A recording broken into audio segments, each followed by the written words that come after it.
Breaking. This is good news on top of very bad news, but it's still good overall.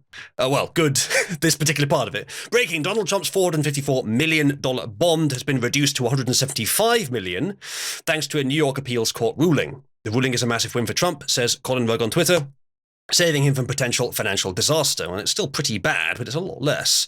The new bond will stop Attorney General Letitia James from collecting the judgment during Trump's appeal. Trump now has 10 days to secure the bond, meaning his bank accounts and properties are safe for now. Now, this bond is, from what brief analysis I have done on this, and you don't need to do much, is a horrendous injustice. It's a civil case with no victim. And bear in mind that the bail for Bernie Madoff, not an exactly equivalent situation, but not far off, was $10 million. Still love his name. Yeah. Yeah, he made off with a lot of money, indeed. But He made $10 off million. with all the money. Yep. His bail was $10 million. Scrump's $450. Just bear in mind. It's, again, not the same thing. It's bail and bond and it's criminal civil, but still, it's a huge, huge difference. 45.5 times the difference, and 45, of course, funny, good number. But this is better. And you know what I noticed? Something I said that to was you. intentional. Something I said to Yes, you, I think Scrump, so. before we started. I think Trump, again, sorry, they rhyme. Trump was raising money to try to meet this value. I don't know how much he got. I don't think he got most of it, but whatever he got, I wonder if he's actually profited from this overall because of this reduction in the price that he's having to pay. Well, If, for example, the problem is he raised $200 million, then he will have actually benefited from this attack. This has like elevated court and also like charges of like motivated justice and things like that against New York stuff written all over it. This is not going to happen. They're never going to collect that money. They're never going to be able to. Really collect hope that you're money. right. Yeah, really hope you're right. This is No, they can't. This is a bond. Okay. So like this is not money. Like this whole thing about you have to give over the money right now. That's not how a bond works at all. Let alone a bond with $454 million. Even if that were the one that went through, that's not how bonds work. Well, you secure it with somebody else. This is not how civil matters work. As far as I know, if there's no victim, there's no civil matter. So it's been dirty from the start. The whole thing's absurdist. Yeah. So I wouldn't doubt that they could go further. It's antithetical to how the law is supposed to work on every single functional level. Yeah. The problem with all of this is it's become so absurd that really it's become a lot less of a threat. It's become so absurd that they can't really do much with it because it is definitely motivated. And they can't help themselves. They're sacrificing their legitimacy with these attacks. I have a bit of a theory in that a lot of this stuff, they've been told to make it theatrical, they've been told to make it showy, they've been told to make it look like they're doing something, but there actually isn't anything they can do. And really, I agree 100%. A lot of people behind them don't want them to do it because, quite honestly, a lot of the money men in America are sat there and going, I made money under Trump. I didn't make money under Biden. I would rather this actually be somewhat of a fair fight, or at least I would rather not have a repeat of what happened last time. People like Larry Fink have been coming out and saying, you know what? A Trump presidency doesn't sound like the worst thing because it might, he basically talks about it energizing the markets and things like that because of just the lethargy under Biden. It's the ultimate motivator. And what pragmatism, really. I also think that there's a huge amount of I'm looking at the situation, and the American elite would be incredibly stupid not to make sure that Trump wins. They would be like, if Trump doesn't win, I want to talk to the scriptwriter because this is stupid. It's like, look, this man will, and I think he will win. I think we will have a second Trump term. I do. I think so. But I think that he will win basically with a tacit blessing of the American money men because the Biden project has failed.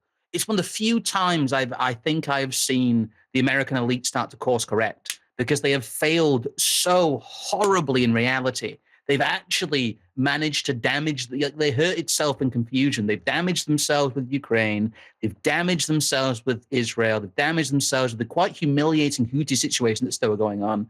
Oh, we'll blow up Yemen, doesn't work. Ships are still getting shit fired at them. They just don't talk about it anymore. They've really screwed the pooch. And they're kind of looking around going, well, maybe I'm doing it now. Maybe Trump will actually do something.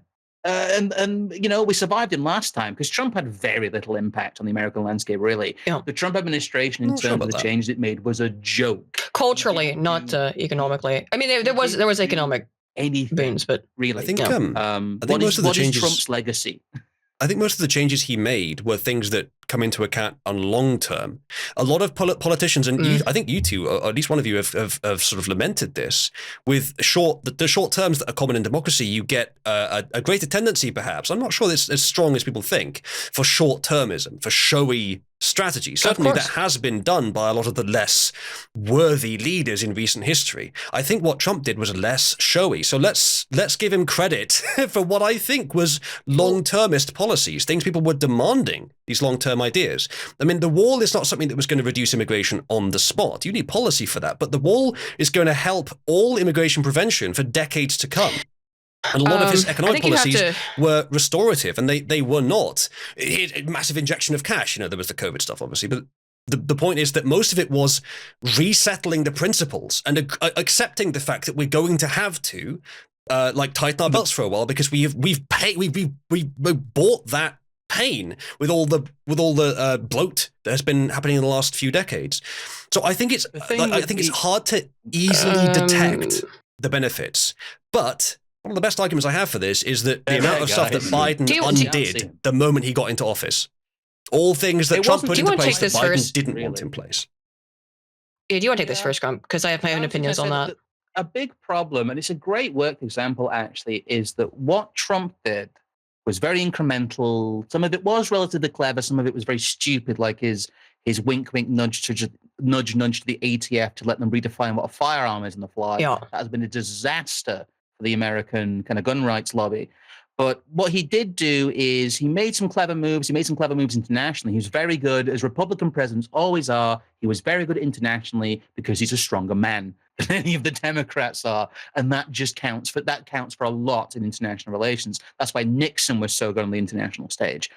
But the pandemic, in quotes, the lockdowns, all of that had a much more outsized impact in America than Trump's entire presidency did. Really what happened is that the lockdowns come in and they become the new normal. They become the ruling policy. And really, the momentum and the reins of where America is going are ripped out the hands of Donald Trump, and he is cycled back out for a sleepy Democrat who basically shits himself, which is very fitting for Joe Biden. But that's what happened. What happened is that they went, well, we're going to boil the frog. And then what happens is the lockdowns come in, as all exceptions do, as all big events do, as all as Robert Higgs would describe as the ratcheting events do, in that he pulled it 2 notches back with all this policy. And the lockdowns come in and they wrench it 15 notches forward. And then Biden comes in and he pulls those other 2 notches that Donald Trump made back around as well. And that really is how it happened. Well, this is the incrementalism of it. If you don't mind me saying what it is. I understand. I think the reason why they're going to allow Trump back in. This is being allowed for. They're going to allow him to be president again, to give the false perception of choice. But they're going to do the exact same thing. They've already moved it so much further left. They've moved so much more power into the government. And then they'll have Trump again. He'll move 2 steps back under his presidency, as much as they'll allow him to, 2 steps back. And then once they'll get back in charge again, say like, no, look, this is how democracy works. It's Republican, then it's Democrat. See, this is how it's supposed to be. But at the end of the day, it's all going to move in the same direction. You have so much respect for our enemies and so little respect for our people. What we're seeing here is that in Trump's first term, the issues that he encountered was that he was new to politics and he was being attacked on all fronts. He had very few allies who he could really trust, and all of his advisors, almost all of them, were lying to him. He had only 4 years to get something done with almost no influence with which to do it.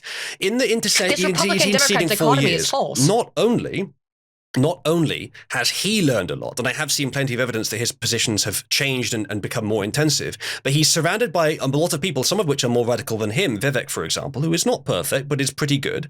He's got a lot more people he can actually trust now, and a lot more of the public believe what he's saying. He's doing better in the polls even than he was back then, and we know how much he really won by in 2020, or we know that it was by a lot, because of how much we saw them having to rig. What he did back then was softer than what I expect he'll do in his next term. But most importantly, the only reason the Democrats were able to cycle in Biden was because they the election because election policy is way too weak and way too open to rigging. If Trump, which I think he is quite motivated to do, does something about election rigging in his term, it's over for the Democrats. That's their only remaining strategy. Their only remaining strategy. American democracy, guys. It wouldn't take much. It wouldn't take much. It wouldn't take much. The only thing our opponent can do to defeat democracy is to cheat outrageously.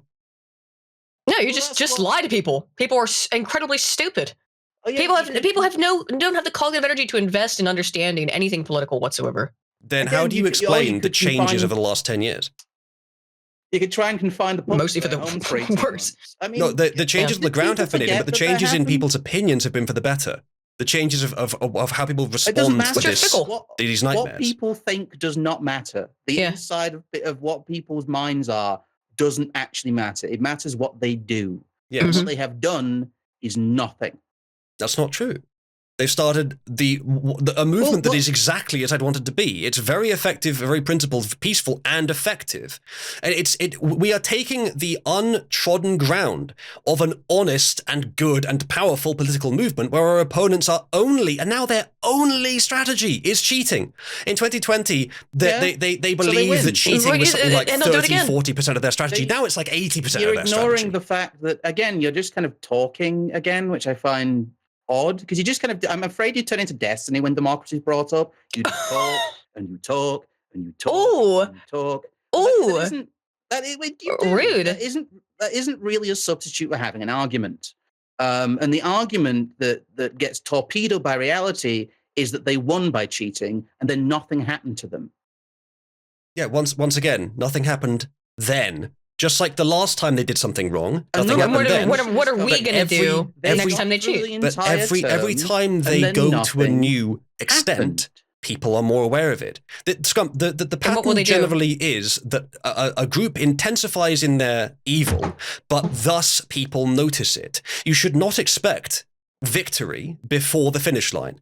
And part of getting to that finish line is winning hearts and minds by showing them, look at how evil our opponent is. And they're making it much easier for us, and they have to get more intense. They're backed into a corner. Every time they fail with some other set of strategies, every time some set of strategies they've been using for decades don't work anymore, now they have to go for something more evil, more intensive, and it red pills people very quickly when they see it in action. As I said, more than half of the US believe that the 2020 election was filled with irregularities that changed the election. They haven't an entire yet. Election cycle. There's nothing legitimate that they can do.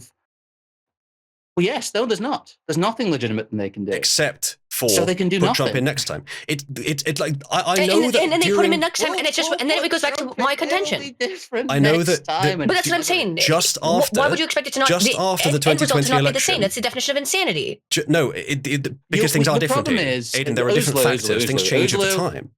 Just after 2020, there was a lot of movement of militias which didn't go anywhere.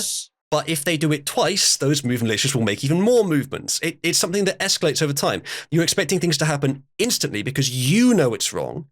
But if our opponents think they're right too, we have to convince the normies. That's how things change. No. Fundamentally, it is not. They learn by living through it. It's the long empiricism. But they don't. But they actually don't. They are. There is a huge That's how amount society of historical changes. and scientific... No, it isn't.